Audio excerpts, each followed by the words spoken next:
Well, House Republicans have released their long-promised budget outline as they seek to fulfill President Trump's agenda while cutting both the deficit and taxes.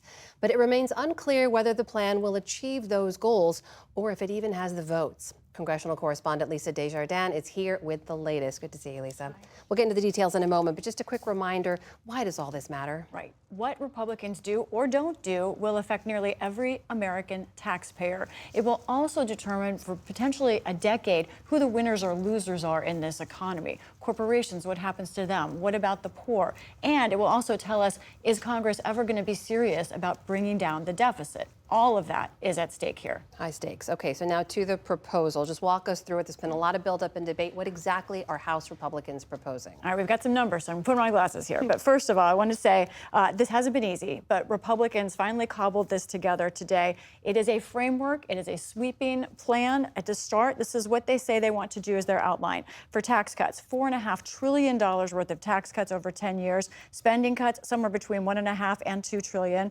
For the border and for ICE, detention and deportations, $300 billion. That would be in effect almost immediately. Now, all of this, you put that together, Amna, and it would end up increasing the deficit by most estimates of $3 trillion.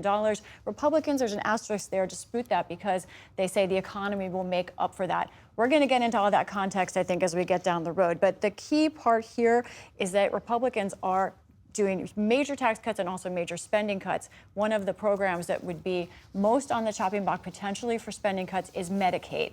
Now, that is the 72 million person program in the United States. Republicans say it's full of waste and fraud, that they want more work requirements. Democrats say no.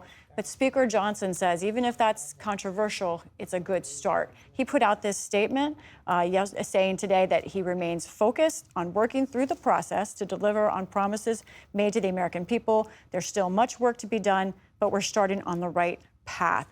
Now, that's to say also this agreement isn't entirely cemented. At the same time, Democrats are pushing back against this plan. They're saying it would hurt working and middle-class Americans. None of this is going to help the pain that Americans are feeling when they go to the grocery store or when they fill up at the pump or when they try to save for a house or when they pay their rent. All of it is a sham, and it's a way to make sure that the rich get richer. But of course, Republicans control the House and the Senate. Whether this succeeds or fails will be entirely up to them. So this is the proposal from House Republicans. Senate Republicans seem to be moving in a different direction. What's happening there, and is that a sign of bigger problems ahead? Again, something I think we'll get into more in the weeks ahead, but this is all to do with a process called budget reconciliation, which is essentially a way to get around the Senate's 60-vote requirement. Republicans don't have 60 votes in the Senate.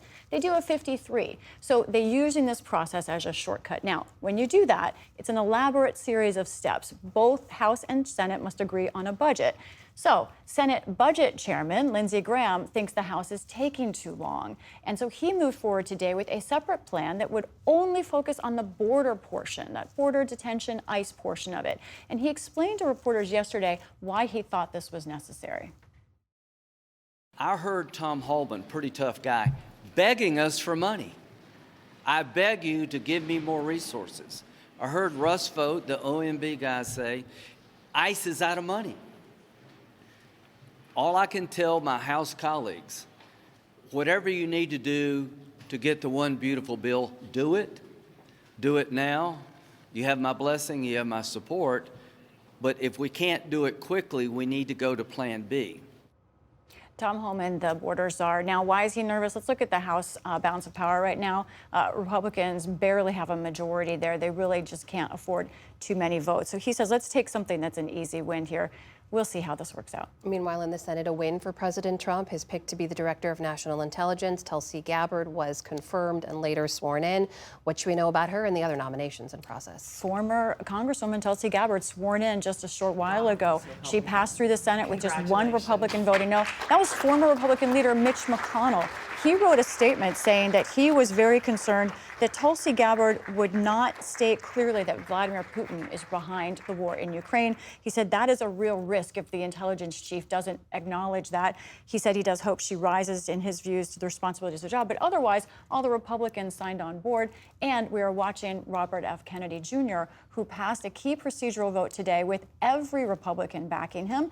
His final vote, we don't know how that will go, but he's well on the way to confirmation. We expect that tomorrow. Lisa Desjardins, thank you very much. Welcome.